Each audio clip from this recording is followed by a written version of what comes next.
Lovely people, we're back in the studio. We're gonna cook up some mall grab style hard groove house track.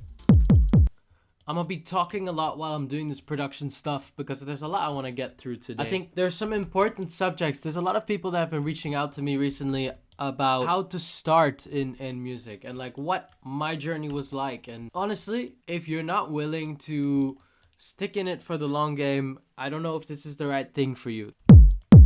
To be real, when you start making music for the first time, it honestly feels like you're making so much progress. You know, those first couple months of music production, you're learning so much. By the time you reach 6 months in, 7 months in, you're like, I'm actually the very best. I'm so good at this. I know everything in the world. I should create albums and people should recognize me as a prominent player in the industry. And after a year, you realize how full of shit you were, to be very honest with you. After a year, you realize that you were actually at the very bottom of your career. You were just starting out. And that realization is tough. It's a difficult pill to swallow, to the point where most people at that stage actually give up. That is the part where most people quit.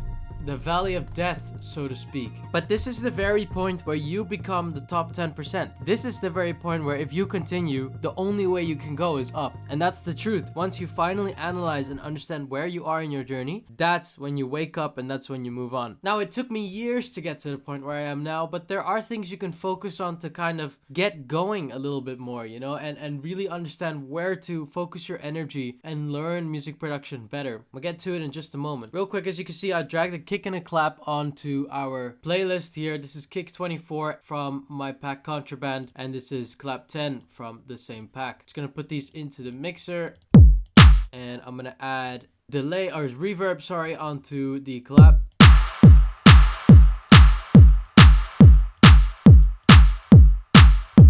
It's a bit too fast. Let's do like 135. Let's do a little low pass filter. We're gonna be making quite a dark mall grab sounding drop, you know, so we're gonna drag out Serum. I have a Serum preset pack right here, Metamorphosis. I use it in like all my videos. Let's see what we can do right now.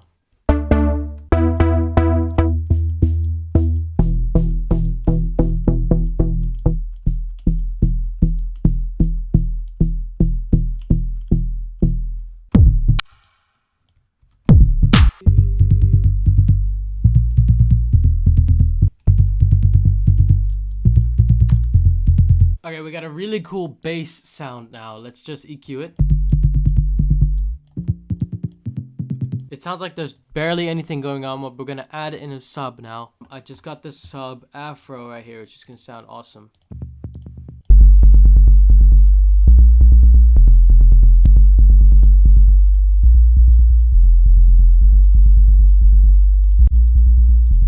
That sounds nice and heavy. Put that into a sidechain. This looks boring what I'm doing, but trust me, it's necessary to get the basics down. You know, I say this all the time, but a sidechain is so important, especially in this type of music. All right, how are we gonna make it? As usual, put a fruity balance in the mixer effects. All right, and then just loop where the kick goes. Okay, and then just right click on the volume, create an automation clip, bada bing, bada boom. It becomes second nature. So back to the points that I was talking about earlier. You want to get to the point where things you're doing start feeling like second nature. That is the ultimate goal. It's not achieving the streams that you want. It's not achieving the followers on Instagram you want. It is not achieving sales on Beatport. Any of those things are cool, but they should not be your goal. Honestly, you're gonna forever be hitting yourself in the foot, because once you reach one of those goals, you're gonna set yourself a new goal and you'll just never feel accomplished. What really feels great is when you set yourself a goal like, I know how to make a sidechain in 10 seconds. I know how to go from what ideas in my brain to what it looks like on the DAW. I know how to structure a house music song as opposed to a dubstep song. That should be your ultimate goal. And that's when you realize you've made it out of the valley of death and you're progressing. Alright, now the keen viewers right now can probably tell what song I'm inspired by right now, copying the style of. But if you don't, then enjoy this.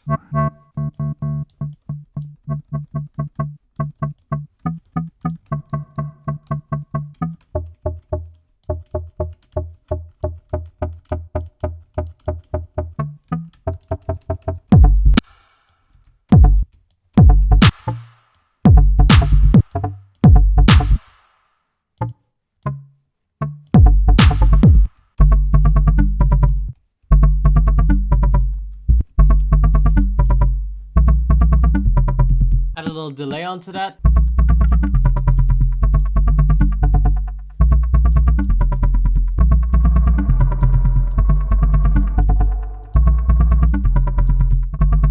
Just playing with the effects now.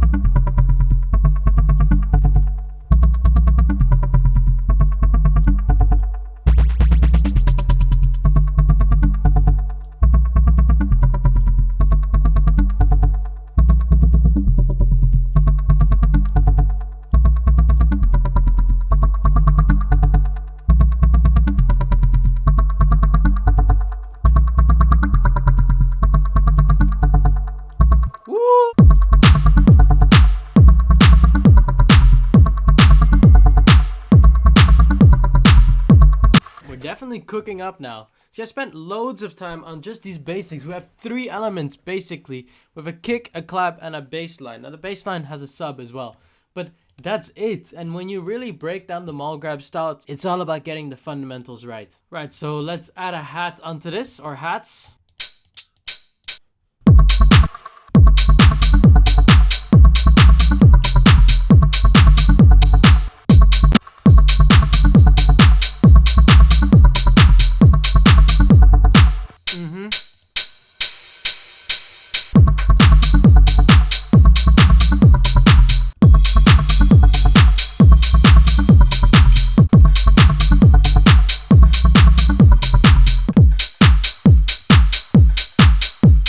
I think we can add one more layer, and it's gonna become really obvious what song we are replicating if you're a mall grab fan.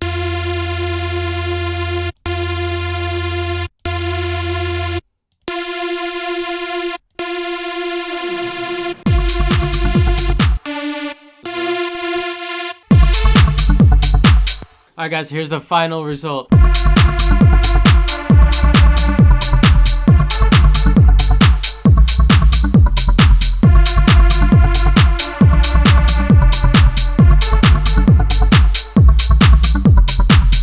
Before you go anywhere, make sure to watch this video next. It's gonna come up on screen. Alright guys, peace out.